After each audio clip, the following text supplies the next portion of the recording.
Welcome to On Your Own Terms.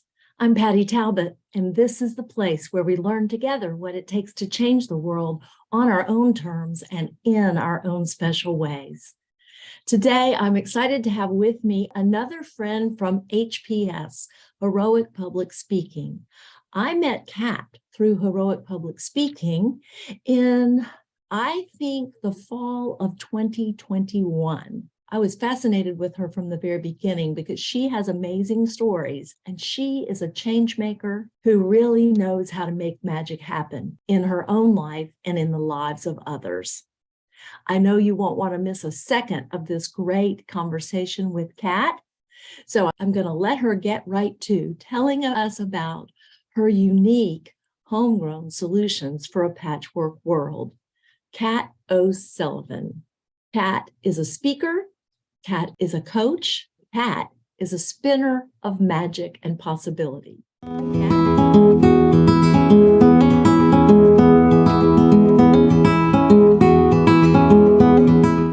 I was born in a secret city. I actually did not have a birth certificate that showed where I was born until I was 10. The reason for that is I was born in Los Alamos, New Mexico, and both my parents were involved in the project there that was top secret. And then once it was declassified, I actually got that birth certificate. So it was a very amazing moment to get that in the mail and finally be able to have something that said where I was born. We moved to California when I was just 6, so I don't have a whole lot of memories of that, but it was kind of a significant thing in my life. And, I was raised primarily in the Southern California area, but I've lived all over. I've lived back east. I've lived in Alaska for a year, working on the pipeline. So I've had a lot of experiences that really prompted me to become who I am. And probably the most significant is when I was 16, I had this amazing opportunity to travel with Up With People, which, has a 2-hour live musical performance with young people. Up until then, it was primarily college, but they decided to start a high school version. And I applied. Everyone said, they're only picking 100 people. There's no way you're going to get in. But I did. And when I did, my parents said, that's really nice, Kat, but you know what? We can't afford for you to be gone for a year. We can't afford the cost. And I was like, in my mind, no way. I mean, this is going to happen. And I did. It was one of my most crazy things that has influenced everything, which was I picked up the phone and I called NBC Studios and asked to speak to Bob. That was Bob Hope I was asking for. And miraculously, he was there. They put him on the phone. Couldn't believe it. I was counting on my presumptuousness to pay off, and it did. So he comes on the phone. Hi, this is Bob. And I'm like, hi, this is Kat. I don't know if you remember me. But, you emceed a performance with Up With People, and I know you really support them. And I gave my first song and dance about how I had this opportunity and how it was going to transform my life and help me transform other people's lives. And before I know it, he goes, okay, where do I send the check? And he actually paid for my year on the road.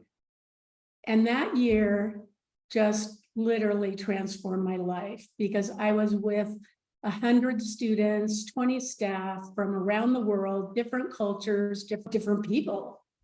And everywhere we went, we stayed at people's homes.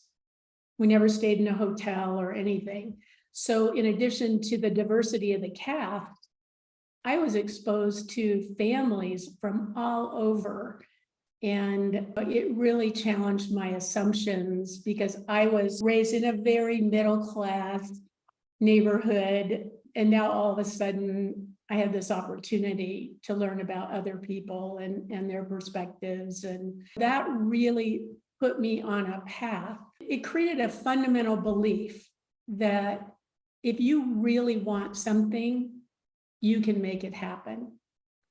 The seemingly impossible is possible when you give yourself permission, first and foremost, permission to want what you want, and then to really believe that it's possible. That's influenced everything I've done since, and I've done numerous seemingly impossible things that became possible and had a long-lasting impact on people's lives. And that's what I'm really focused on today, is making an impact by helping people really say yes or hell yes to what they really want.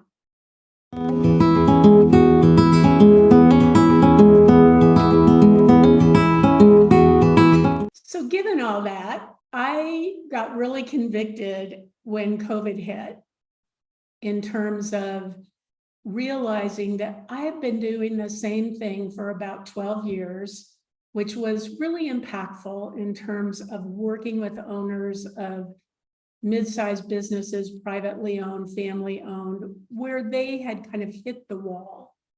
They'd grown to a point where what worked before didn't work anymore, and they really needed to make a fundamental shift in the way they were doing things. And I loved it. They loved it. But you know what? After 12 years, I was like, it wasn't lighting me up in the same way. And I really had to ask myself, what is it that I really want at this point in my life? And it was really prompted because my husband came in one day to my office, as usual, asking me, "Hey, honey, can I get you anything?" And my immediate thought was a new life. I mean, even as I say it now, I get goosebumps, because it was so profound. I didn't say that out loud, though. Even though my husband's incredibly supportive, it took me days to really process it and be brave enough to say, "Hun, this isn't working for me, not our relationship, but our life, and looking to the future." So we made the decision to do something fundamentally different. And it wasn't until I asked the question, what else is possible in my life? Because what we were doing felt impossible to continue. And the minute I asked that question, all of a sudden I started seeing things and connecting dots that said, you know what? There is another way. And it ended up that we decided in the middle of a friggin' pandemic to move to Mexico. I mean, never in my wildest imagination would I ever have thought I would do that. But when I looked at the economics of staying in Southern California, if I was ever going to have the chance to retire, and I put it in quotes because it's more like retire from what I was doing into something different, we weren't going to be able to do it where we lived. I did a lot of exploration about possibilities, and we landed on Lake Chapala, Mexico, which is near Guadalajara in the middle of the country. 3 months later, we got on a plane and moved. It was crazy, totally crazy. And we've been here now 14 months, and it was the best thing we ever did. We love it. It was a time, an opportunity to, once again, do the seemingly impossible. I am just so passionate at this point about helping other people really take a look at what is it that they really want to be, to do. Now that seems like it should be an automatic, well, of course, but it's not. People look at me when I say that and it's like, whoa, wait a minute. And then there's some that say, well, of course. But then when we talk about their life, it isn't matching up with what they really want. So the bottom line is, when we reach a point where we realize what we're doing isn't working for us anymore, the first thing is to acknowledge and embrace the opportunity to make a shift. And I say shift versus change, because change, immediately creates resistance. Whereas shift is more like an evolutionary process to go from where we are to where we want to be. No fixing required. It's not that something's wrong or broken. It's just we have this opportunity to do something different. Through my speaking, through my writing, and some coaching for people that really want help on that journey, my desire is just to create a ripple effect of people who say yes to who they really want to be and what they really want to do.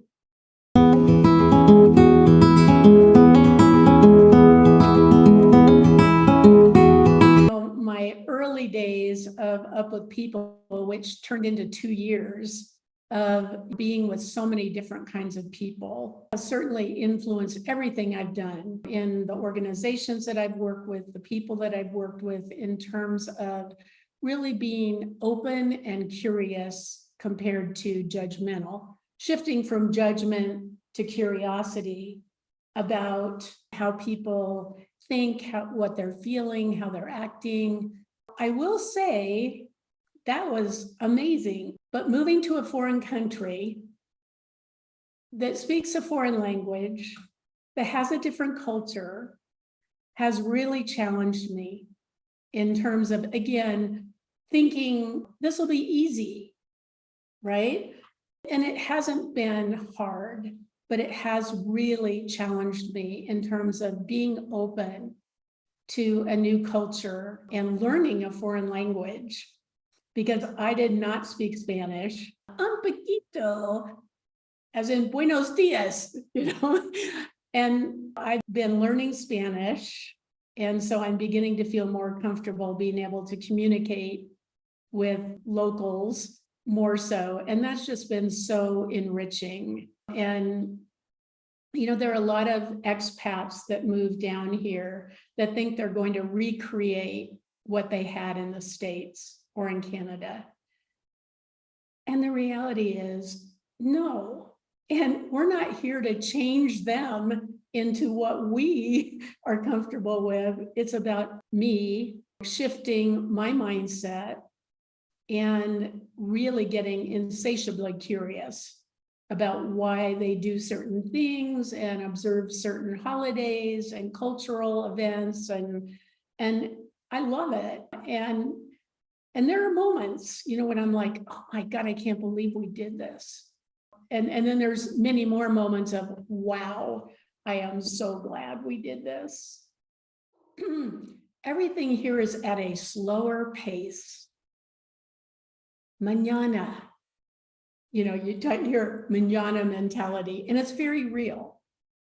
And so just getting used to, especially, coming from a very fast-paced Southern California, Los Angeles environment, to all of a sudden now, being in an environment that goes at a much slower pace. And it's been a great thing in terms of our life and our lifestyle. The interesting thing about being a primarily cash society, pesos, that is, it really shifts how you think about money or how you think about purchasing, using your money. Because when you need to pay cash, pesos, you have to think ahead about what you're going to buy and why, and is it really important? Just planning to have what you need. It's a big shift. I will say the thing that the expat here, and there are a lot, complain about the most is the cohetes, which is like fireworks, rockets that they use a lot. This is probably the biggest thing that I see like on Facebook groups and whatnot here is people complaining about that. And I'm like, come on. Yeah, it's annoying sometimes, but this is their way. Again, just adjusting to that. So this is Joy. She's loving it between the pool and, we live in a much more rural area with horses and goats and cows, and she's really enjoyed interacting with them, which again, it's just such a different physical environment as well as cultural environment that we're living in. You don't know what you don't know. Even you don't know that you don't know that you don't know. Going with the flow and not having that be a stumbling block, but a learning opportunity.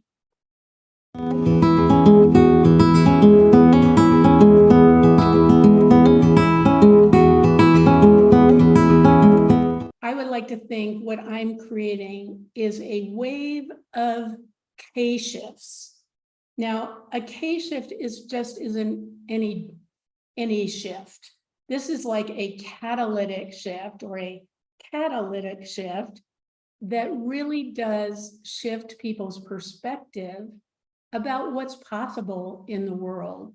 All we have to do is, turn on the TV or swipe right on our phone to see all the things that aren't right in the world. It's easy to get kind of immobilized, to think that, what can I do? What impact can I really have in this kind of an environment? And it always starts right here, actually right here. So a K-shift is that kind of catalytic shift in your mindset that allows you to see what else is possible, allows you to connect dots that maybe you would never otherwise connect in order to be able to create something new, something different, something powerful and empowering. For me, it's all about in the people that are put in my path day to day, and in a bigger sense by speaking, by writing, to invite people, inspire people to make a K-shift in their life, to really challenge their thinking, their perspective, and to ask questions like, if I think something's impossible, what if it's not? What else is possible? What am I missing? And to me, just time and time again throughout my entire life, the minute I ask a question like that, something comes across my radar that shows me a path to create something new, something different, and to bring other people along on the ride, to invite people in. And it all starts with our mindset. There are two things that I say to people when they're in that negative space. One is, what if that's not true? Or let's imagine for a minute that it is possible. If you knew you couldn't fail, what would you do? Stops people in their tracks. And, my hope is that in doing that, they will reflect and consider that something else is possible. And of course, when I'm able to work with someone one-on-one, that's a lot of the work that we do, is really exploring. And I've developed what I call my 4 C's to help people once they say, okay, I'm going to pursue what I really want. Then the question is, how the heck do you do it? And I have a process, and it's all about starting with courage to be able to say, yes, I'm going to explore this. I don't have all the answers, but I'm going to explore it. And then it's all about getting crystal clear about what that really looks like. Because it's one thing to say it, but what does that really look like in practice? How does it look? What does it feel like? And why is it so important to me, which is really crucial. Because until we get clarity around what it looks like and why it's so important, we're never going to have the commitment to see it through. You know, the first time things don't go exactly like we plan, and they never do, we've got to have a degree of genuine commitment to stay the course. And then it's all about building the capacity to do this new thing. So how do we take our strengths, kind of take an inventory of our strengths, and how are we going to leverage those to build new capacity in terms of what else do we need to know? What kind of mindset shift are we going to have? What new tools and resources are we going to need? And then it's back to courage in terms of having the courage to actually act. And what I've really gained, especially in this journey, is that it's a journey. You're not committing to a specific how. You're committing to the what and the why. And the how, it's going to work itself out as you go. And you might think it's going to go this way, and it might go this way instead, but you're committed to the journey. It's a transformational journey.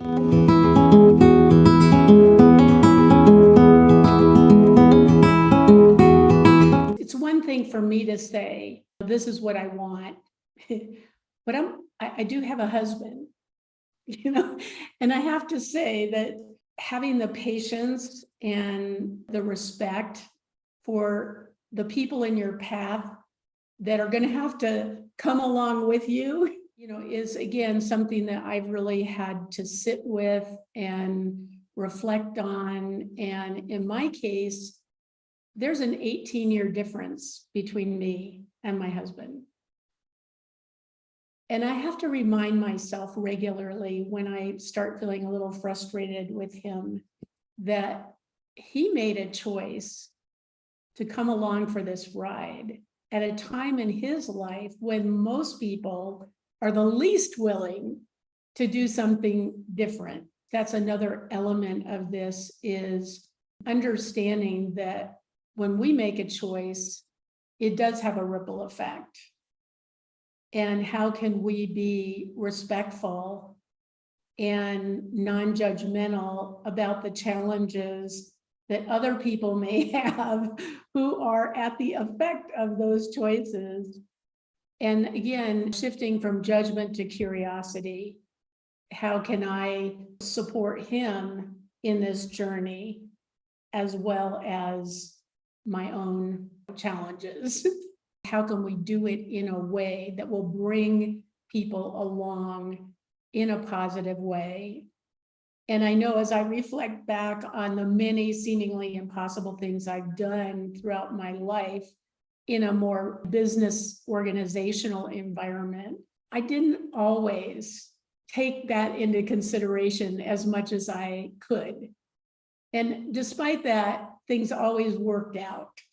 But I know if I were to go back, if I had taken more time up front to really consider the ripple effects and to consider how other people are feeling and give them an opportunity to voice those and work through them, it would have smoothed things out a little bit more. And I'd like to think that I did learn from that, and this go around was able to do that with my husband. When we hit our 1 year mark, he said to me one day, "Hon, I just want you to know I do not regret for 1 minute making this shift." And that really was so meaningful to me, because it was a real challenge, even in the best of days. I had to get clear. I had to make sure I was committed and figure out what capacity I need to build. But those 4 C's also are the tool to help people get on board. Because I know so many times I thought I've been crystal clear in sharing what I want, only to find out, no, I'm never as clear as I think I am. helping other people understand and ensure that they have clarity about what the heck we're going to be doing, and to determine their level of commitment, because there are those people that will say yes when they mean no. There are those people that will go, whatever. And then there's a genuine commitment, again, first for ourselves, but also to bring people along to make sure that there's genuine commitment. And if there's not, figuring out what's getting in the way.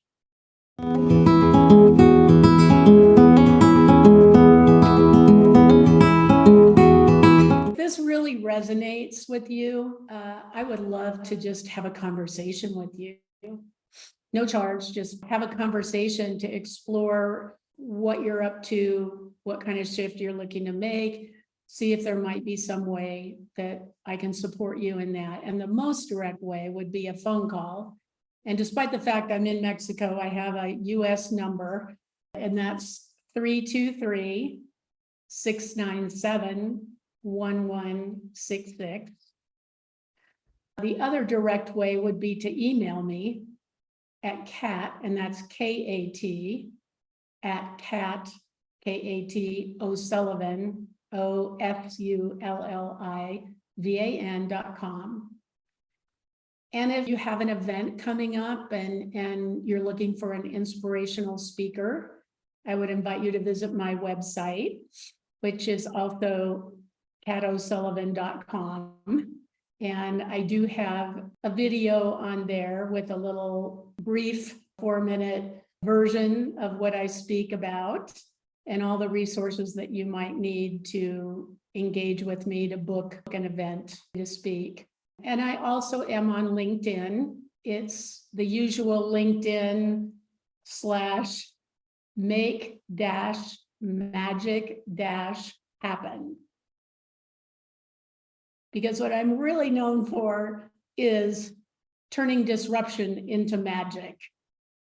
And that magic does come when you give yourself permission to pursue a new possibility. Thank you so much, Kat, for sharing your story with us today.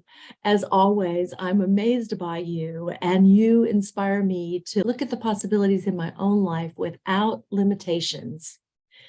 You have enriched my own patchwork, because even though we are both white American women of a certain age, our experiences are different and enriched. And I want to thank you for broadening my perspective on possibilities and the world around me.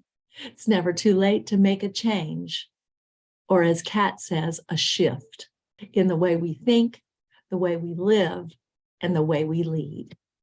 I hope you'll check out Kat's work in the places that she's told you. She's welcomed you to a direct phone call or an email. She's welcomed you to follow her on LinkedIn under Make Magic Happen. I hope you'll also follow my work at blueroadseducation.org as I work to help women step into their power to change the world on their own terms and in their own special ways. Right now, I'm launching a new program of individual or group coaching where you will learn the special power that you hold and get ready to unleash that power into the world so that you can be the change or the shift you'd like to see in the world, and you can inspire that change and that shift in others. So do get in touch with me at Patty, P-A-T-T-I, at blueroadseducation.org if you'd like to know more. I'm taking calls now to find out if what I'm doing with women's empowerment is right for you. I'm willing to guess it will be if you are like the women on this show and the viewers and the loyal audience to this show that want to change the world on their own terms. You can do it too on your own terms. In the meantime, may you be grounded in your beingness, guided in your doingness, generous in your connectedness, and inspired in your reflectiveness, so you can change the world on your own terms. I'm Patty Talbot. I'm always learning, and I know you are too.